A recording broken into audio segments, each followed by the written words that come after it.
Hi, my name is Teal McAteer and I'm a faculty member here at the Michael G. DeGroote School of Business. We have two locations. One is main campus, Hamilton, and today I'm at the RJC, the Ronald Joyce Center, and this is where I teach both my MBAs, my full-time MBAs, part-time co-op, as well as our brand new executive MBA program in digital transformation. So I have been teaching here at McMaster for 24 years. And as the years progressed, I took a huge interest in the field of leadership. My background is a practitioner as a coach, counseling people, executives who have been fired. And through all those years of working with these people who have lost their jobs and truly fallen leaders, I became very curious about what is it that allows a leader to stay in a field and progress, and what is it that causes them to leave or causes them to involuntarily leave, meaning being fired. And as I continued to research, I realized that it was a lacking of really understanding who they were. They didn't understand who they were, and therefore there was a lack of authenticity as they traveled through and traversed through their career. And it dawned on me what a wonderful opportunity to try and design a course at our university level, and started with the MBA program, where I could teach an upper year leadership course, and very non-traditional. You think of a traditional course of teaching leadership, how do we collect and grow the skills to be the best at the top, sort of thing. This is not what the vision was for me. It was to create, design, develop, and teach a course, really facilitate a course, that it would allow students to be put through something, put through a set of experiences and activities to grow authentically.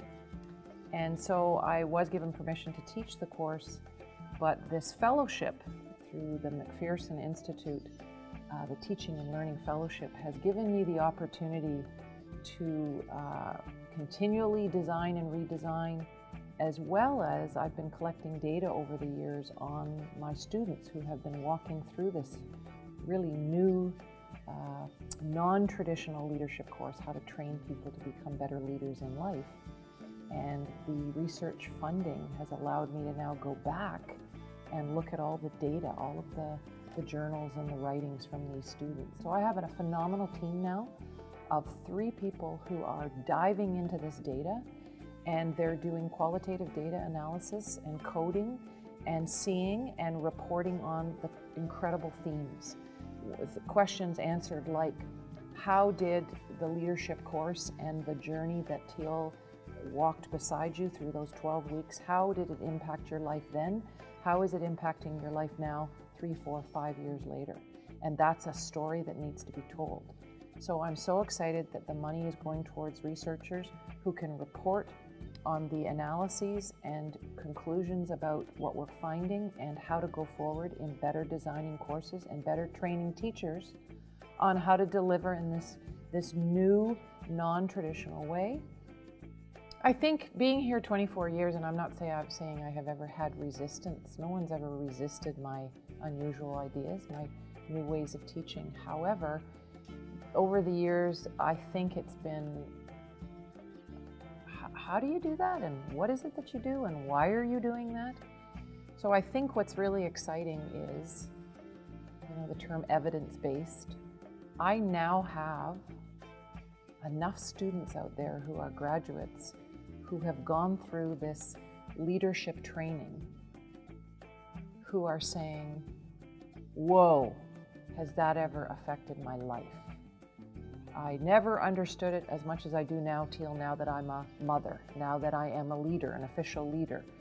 Now that I get students coming back to me saying, it wasn't until I got fired that I realized the impact of that kind of teaching, that you actually prepared me for knocks in life, that by you asking us to walk through a difficult journey of change and helping us to face our fears and helping us to peel the onion and know who we were and who we wanted to be, that when we got the real knocks in life, we had some skill development already where we could say, okay, it's one of those times. What do I need to look at? How do I go forward? What do I need to correct?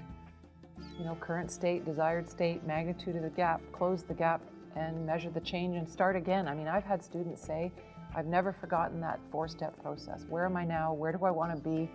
How far apart are those two things? What steps do I need to take to close the gap? How did I do? And then it's happening again. So I think it just makes me so happy that I have now evidence, and the evidence are the voices of my students.